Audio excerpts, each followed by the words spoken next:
Want the ownership experience of a beautiful, muscular, sleek E-Class coupe, but it's a little bit too impractical because from time to time you want to carry around a few people in it? Well, then you can always go for one of these. Here we have the 2013 Mercedes Benz CLS350. This is the C218 body, and today I'm going to show you around this car, and I'm also going to give it a test drive, so stay tuned. The CLS with only 18,000 kilometers on it is for sale here at Metro Cars Pasig. If you're interested, I'll put their number in the description down below. The first generation CLS was definitely a big game changer for its time. They invented this whole four-door coupe thing and it looked beautiful. But today it didn't really age that well, kind of starting to look like a banana nowadays. But this second generation one right here looks very modern and it has definitely aged well. This can easily pass off as like a 2018 or 2019 model year car. Anyway, now as you can see, instead of that banana look, you finally get a very powerful looking hood with nice lines on, well, 3 whole lines right there. Then you get these world's first full LED headlights. And what I love about it is like these DRLs right here just wrap around it and point you towards the 2 big lines on the grille. Then you also have your typical modern Mercedes bento box looking star right there. Now as you move on over to the side of the car, this is where the CLS really shines. You can just see this really nice sloping roof line, and if you don't like this, you can even get the shooting brake model of this one, which is basically like a wagon but also a coupe. Yeah, it looks really good. These side mirrors right here are specifically designed to channel rainwater away from the windows when you're going at high speeds on the motorway. Now these rims too, they're kind of similar to, it's like an E-Class or an S-Class rim. It's somewhere in between those two, and these are 18-inch rims, 255/40 18s for the front, and you get the 285/35 18s at the back. Just the perfect size for this car to make sure that you don't get a ride experience that's a bit too firm. The back of the CLS is definitely just as beautiful to look at as the side. Now a lot would argue that Mercedes have gone and put their cars into photocopying machines and kind of detracts from the whole exclusivity because your CLS looks like a CLA, but you have to remember that the CLS came way before the CLA, so this was at its time the best looking sleek 4-door sedan coupe that you can get. These lights, they're just so nice looking. They just flow all the way from the side to the back.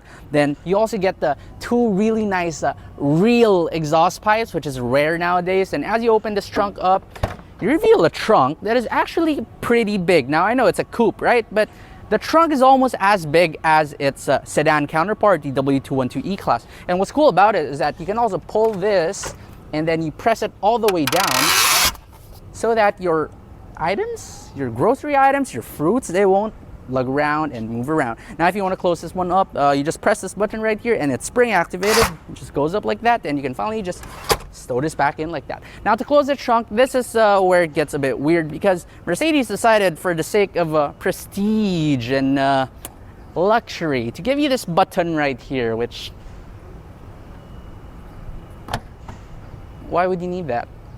If this was a tailgate, I get it, but it's a trunk. Under the hood of the CLS350, you have this naturally aspirated 3.5 liter M276 Mercedes Benz engine, which produces 302 horsepower and 370 Newton meters of torque. Now it's worth noting that this same engine was used in the W221 S-Class, and that's a much larger car. So this car, for its size and this engine, is definitely a little bit overpowered, if not just more than adequate. Inside the CLS, first let's check the thud of the door. The sound of the door thud is a little bit in between the W212 E-Class and the 221 S-Class. Now to start the car up, you have 2 choices. You can either just straight ahead use the key just by turning it like that, or they have this metal thing right here which has the same head as the key. So you can just insert that there, and as long as you have the key with you, just start the car up. Fires right up like that. Okay, so in here in the interior, it's a mix between the E-Class and the S-Class again, but it's just a little bit more premium than the E-Class. So for example, this dashboard right here is hands down the softest dashboard I've ever touched in any car. It's that good. These metal air vents too, they feel like they're real metal. You get a really nice clock as well. The wood overall in the interior, it's so nice. Here at the side too, all the wood and all the leather is just premium quality. The seats too, they're really good. You even have this like function right here which pumps a lot of like air bladders through the bolsters of the seat, and when you're cornering, it just inflates the direction that your body is swaying into. So you can really drive this car fast and a bit stupid. Now this infotainment screen, this has been replaced. So the original one is there in the trunk. But yeah, this one, although it doesn't look as good, it's not bad overall. I still prefer the original though. It's easily controlled by the swivel wheel right here, which is it's a command system. It's hands down the easiest to use, just next to BMW's iDrive. Now your steering wheel, it's very nice. The leather is nice and thick too. Your instrument cluster is also no nonsense. It's very easy to use. Then finally we go on to this thing right here, which looks really cool. So you have this thing which you can like rest your wrist on, then you control the command system. But you can also pull it up and just flips open to both sides. Then you also get this really big sunroof. One cool trick with this car is you can just press this button right here, and that sunshade at the back just moves up. It's a bit slow though, but it does move up and cover the sun. So one cool thing about this car is, as you can see, it doesn't come with any gear lever. Instead, it's up here, right here. It's like those American car column shifter thing, but it is electronic. So as long as you have the foot on the brake, so you press down for drive, up a little bit to go to neutral, and then up all the way for reverse. And if you want to park, you just press it in like that. I love how the steering wheel is like power operated, but in most cars, the power operation switch is just around that small, right? For this car, it's around a quarter the size of the turn signal indicator. So I mean, just like look at that there, it's so big. This dual zone climate control is quite interesting because aside from your usual zones, you also have this thing that says airflow, and goes from like focus, diffuse, or medium. No idea what it exactly does to the air, but yeah, I guess it focuses it, diffuses it, or mediumizes it. Here at the back, first let's check the third of the door. Really solid sounding door. Okay, now back here is where the reason for buying a CLS is, because as you can see, it's pretty much like an E-Class coupe, but also you get these really nice seats at the back, and legroom is great. Headroom is also good despite the sloping roofline, and of course you have these like coupe-like windows which are frameless. Then you also get this thing right here. You have your armrest, which is just very typical of most sedans, and you also get two cup holders. So overall, you will not be unhappy here at the back. It's pretty much just really like driving a sedan. You also have more nice wood back here. You can slide this open. You get a huge cubby that's also lined with felt. Open this one up at the front, and you get another cup holder, your 12-volt outlet, and your own cigarette ashtray. You get your own air vents, and you can even control your fan speed and your climate control settings back here. Now, one thing I don't really like about this is that since the windows are a bit small, you can get a little bit claustrophobic, especially if you put dark tint on the car. But you know, overall, it's a very good experience here at the back. So this car is perfect not just for drivers, but also for the passenger. One sad thing though is that this is strictly a four-seater because of this huge console in the middle, and it spans all the way from the front to the back, which looks really interesting too, but again, it does limit practicality just a little bit. So driving the 2013 Mercedes Benz CLS350. Alright, so as you get into this car, as long as you don't blast the AC, there's only one word for the driving experience in this car. It's quiet. Like, I can just like whisper in here and you'll still hear everything. You can have a conversation just by whispering in this car. This car is just crazy quiet. It's right, like, you don't need an S-Class to get this much quietness in a car.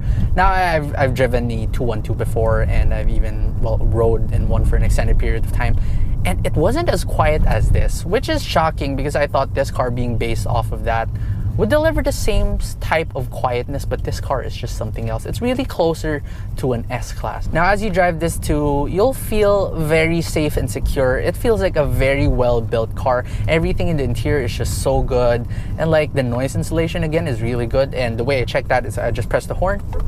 You barely hear the horn, but it's quite loud outside, so that just proves how much noise insulation they put in this car. The M276 engine under the hood is definitely more than adequate for this car. So it has 302 horsepower, and as you floor it like that, when you use the paddle shifters, it doesn't use a DCT, but it's still rather crisp. It's not as crisp as like BMW's automatic transmission, but it's not bad. And what I love about it is that as you accelerate, you get pushed back to your seat, but gently. it does it so in a very civilized manner, in a very luxurious manner. So your head will end up hitting these really plush headrests right here, which are also adjustable, by the way, just by like pushing it backwards and forwards. Then you can also like control it here on the side, and it goes up and down electronically. It is as soft as an S-Class, and I guess you can call it a downside because you can easily just fall asleep back here. It's as soft as like the pillows you have at home. You can really comfortably cruise around it. Aside from this car being like a 4-door coupe, you can think of it as like a GT. It's really that good. This car deserves like a 9 out of 10 rating at the minimum. Let's check the handling of this car. So does it have body... Okay. Yep, it does have body roll. It's very similar to the E-Class, just a little bit better. You have to note that this car is just a little bit wider and a little bit lower than the E-Class. So it's as if you're getting one of those AMG, not the E63 of course, but like the AMG line of the E-Classes. That's how it feels like. Now this car was made as like a 4-door coupe because you want to have a coupe, but you want the practicality of it. So what that means is that you need to be able to get the fun experience of a coupe with it as well, which you can definitely do with this car. So you just turn on sport mode, don't be stupid, don't turn off traction control, and as you like turn corners real quick, oh, it's really good. Then you can even set the seats to the dynamic mode, right? And it'll pump the bladders on the side that your body is swaying, so that you know, it's gonna keep you and hold you in place. It's a really good system. It feels just a little bit firmer than the 212 E-Class, but it's still not as light and unprecise feeling as like with S-Classes, because those are just so artificial feeling. This one, yeah, there's a little bit of artificiality to it, but it's still not bad. You know, if you wanna like drive this a bit more spiritedly, you can definitely do it. It still feels like a connected steering wheel. Now, what is it like to drive over like speed bumps and potholes? So we're driving on this really bad road right now, and yes, it is a bit firmer. It's definitely a bit firmer than the 212 E-Class. So if you're really looking for the magic carpet ride, you have to go for a car that's a bit more on the sedan route. So again, just go for the 212 E-Class. If you want a super magic carpet ride, then you have to go for the 221 S-Class. But this one fits somewhere in between the middle of the two, in a sense that you can still drive it a bit fun while also, you know, comfortably cruising on your daily drive. Rumble strips like that though, they do tend to like jar the car a bit, and this aftermarket infotainment system tends to like shake like that a lot as you're going over rumble strips. So yeah, that could get quite annoying. If you maneuver this car in the city, although it's a tad bit long, turning radius is actually very good. Like you wouldn't expect a car this long to turn that well, but it really does. And as you go on after that, you just accelerate it. Oh, I can feel the bolsters, the air bladders just pumping, and it really holds me to my seat really well.